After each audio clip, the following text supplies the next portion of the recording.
During my mom's funeral, my husband called, insulted my family, so I put him on speaker. The church was filled with a dense, suffocating silence that seemed to hang in the air like a heavy curtain. Rows of pews were occupied by somber faces, each one etched with sorrow and loss.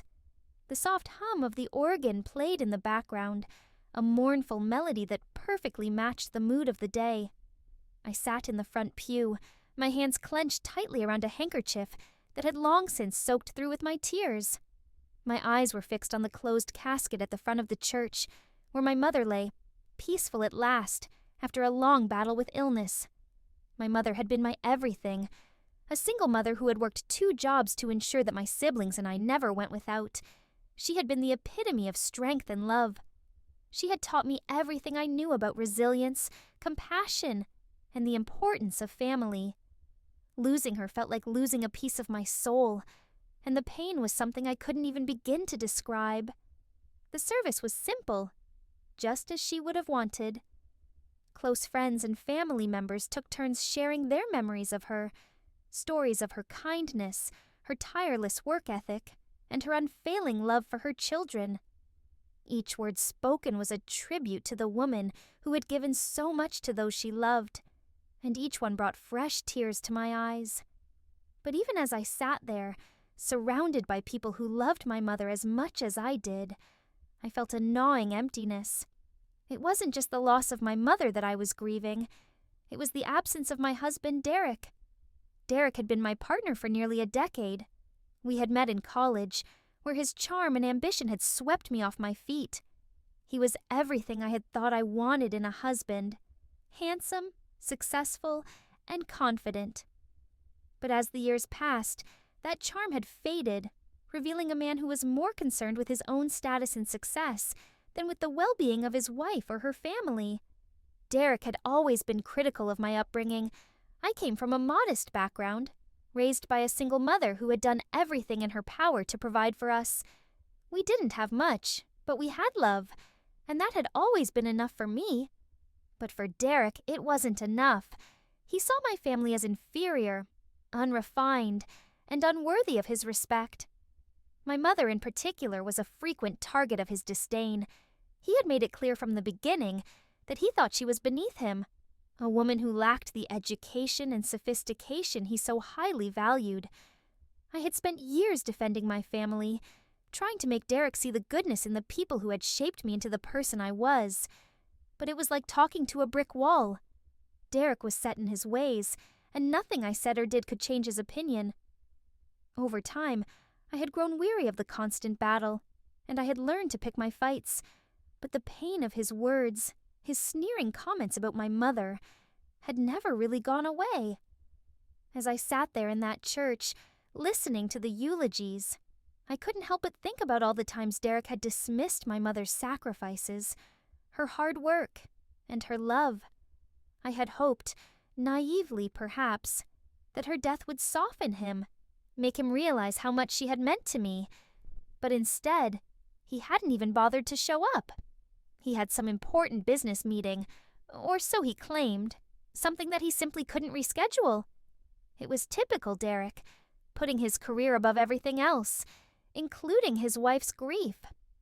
The final eulogy was delivered by my brother Michael. His voice cracked as he spoke about our mother, and I could see the pain etched on his face. He was trying so hard to be strong, to hold it together for the sake of everyone else, but I could see how much he was hurting. I wanted to reach out to him, to tell him that it was okay to cry, to let go of the pain. But I couldn't move. I was paralyzed by my own grief, my own anger at the man who was supposed to be by my side, but who had abandoned me when I needed him most. As the service came to a close, the pastor invited us to follow the casket to the burial site. People began to rise from their seats, their movements slow and deliberate, as if they were weighed down by the sorrow of the day. I stood up, feeling a wave of dizziness wash over me, and clutched the back of the pew for support. My body felt heavy, my heart even heavier, as I prepared to say goodbye to the woman who had given me life. Just as I was about to join the procession, I felt my phone vibrate in my purse. Startled, I pulled it out and glanced at the screen. Derek's name flashed across it, and my heart sank. I knew, even before answering, that this wasn't going to be a comforting call, but I answered anyway, stepping out of the church and into the crisp afternoon air, away from the prying eyes of the mourners. "Derek," I said, my voice trembling with a mixture of grief and anger. "Where are you?" There was a brief pause on the other end before he spoke, his tone as cold and detached as always. "I told you I couldn't make it. I have an important meeting. You know how crucial this client is to my career." His words sent a jolt of anger through me. How could he be so callous, so indifferent to what I was going through? "More important than your wife's mother's funeral?" I asked, my voice rising in disbelief. "Don't be so dramatic," he snapped, his irritation evident. "It's not like your mother was a saint. Let's not pretend she was anything more than a poor, uneducated woman who couldn't even provide a decent life for her children." The words hit me like a physical blow. I gasped, unable to find the words to respond. The grief, the anger, the overwhelming sense of loss. It all bubbled up inside me, threatening to choke me. I couldn't believe what I was hearing. How could the man I had married, the man I had shared my life with, be so heartless, so cruel? I looked around at the people gathered outside the church, their eyes full of pity and sorrow. They had come to support me, to honor my mother's memory. And here was my husband, belittling her even in death. The injustice of it all filled me with a white-hot rage that I had never felt before. A surge of defiance rose within me. I had had enough of Derek's cruelty, enough of his disdain for the people I loved. Without thinking, I pressed the speaker button on my phone, holding it out for everyone to hear. "Derek," I said, my voice shaking with emotion, "would you care to repeat what you just said?" There was silence on the other end, and for a moment I thought he might hang up. But then he spoke, his voice laced with irritation. "What are you talking about? I'm not repeating myself." "I think you should," I said, louder this time, drawing the attention of everyone around me. "I think everyone here would love to hear what you really think of my mother." There was a collective intake of breath from the crowd as they realized what was happening.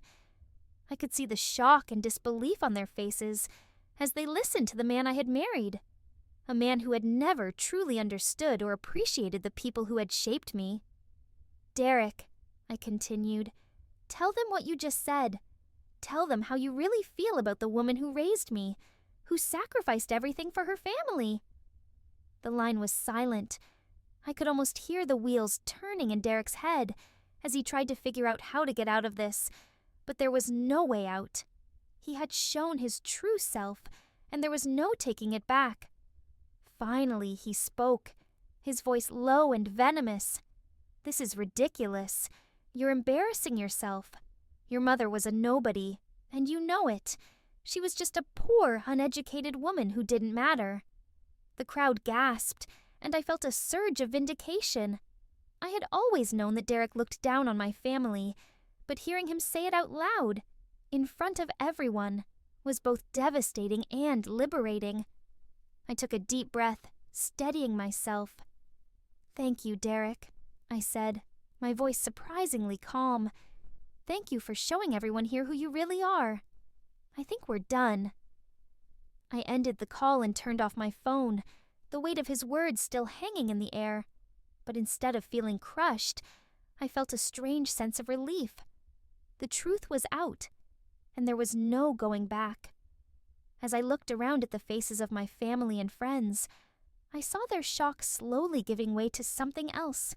Support. Solidarity. They had heard Derek's words, and they understood the pain I had been living with for years. In that moment, I realized I wasn't alone. I had a family that loved me, friends who stood by me, and the strength of my mother's spirit guiding me. My brother Michael stepped forward, his eyes full of concern. "Are you okay?" he asked quietly, placing a hand on my shoulder. I nodded, feeling a tear slip down my cheek, but this time it wasn't just from grief. "I will be," I said, my voice steady. I think I'm finally seeing things clearly." Michael squeezed my shoulder and nodded. "We're here for you," he said, his voice full of sincerity. "Whatever you need." The burial proceeded with a solemn dignity. As the casket was lowered into the ground, I felt a profound sense of loss, but also a sense of closure. My mother was at peace, and now it was time for me to find my own peace. After the service, as people began to disperse, I lingered by the grave, my thoughts a swirling mix of sorrow and resolve. Derek's words still echoed in my mind, but they no longer held the power they once did. I had allowed him to control too much of my life for too long, and it was time to take that control back. As I stood there, staring at the freshly turned earth, I made a decision. I wasn't going back to the life I had with Derek. I wasn't going to let him continue to belittle me, to diminish the memory of my mother, or to make me feel like I was less than I was. When I finally returned to my car, I pulled out my phone, now fully charged with purpose. The first thing I did was block Derek's number. The second thing I did was call a lawyer. 6 months later. The divorce had been ugly, as I had expected. Derek had fought tooth and nail to keep every last penny, to maintain his image of success and superiority, but I had something he didn't: resolve and the unwavering support of my family. In the end, I walked away with more than just a settlement. I walked away with my dignity, my self-respect, and a newfound sense of freedom. I moved back to my hometown, close to my brother and the friends who had always been there for me. I found a small, cozy house not far from where I had grown up, and I filled it with memories of my mother, photos, her favorite books, the quilt she had made me when I was a child. It wasn't much, but it was mine, and for the first time in years I felt at peace. The pain of losing my mother hadn't gone away, and I knew it never would. But as I sat in my new living room, sipping tea from one of her old mugs, I felt her presence with me. She had always been my guiding light, and even in death, she was still showing me the way. I started volunteering at a local community center, helping children from underprivileged backgrounds. Kids like I had been, who just needed someone to believe in them. It was fulfilling work, and it helped me heal in ways I hadn't expected. One afternoon, as I was leaving the center, I ran into an old friend from high school, a kind man named David. We hadn't seen each other in years, but it was like no time had passed at all. We talked for hours, catching up on our lives, sharing stories of the paths we had taken since graduation. There was an ease between us that I hadn't felt in a long time, and for the first time since my mother's death, I found myself smiling. A real, genuine smile. As the weeks passed, David and I grew closer. He was patient, understanding, and he respected me in a way Derek never had. He didn't care about status or wealth. He cared about me, the person I was at my core. It was a refreshing change, and slowly, I began to open my heart again. One evening, as we sat together on my porch, watching the sunset, David took my hand. "You've been through so much," he said softly, his thumb gently brushing over my knuckles. "But you're stronger than you know. Your mother would be so proud of you." Tears welled up in my eyes, but they were tears of gratitude, not sadness. "Thank you," I whispered, leaning into him. I think I'm finally ready to move forward." And I was. The journey had been long and painful, but it had also taught me so much about myself, about my strength, my resilience, and the power of self-respect. I knew my mother's spirit was with me, guiding me, and that gave me the courage to embrace the future, whatever it might hold.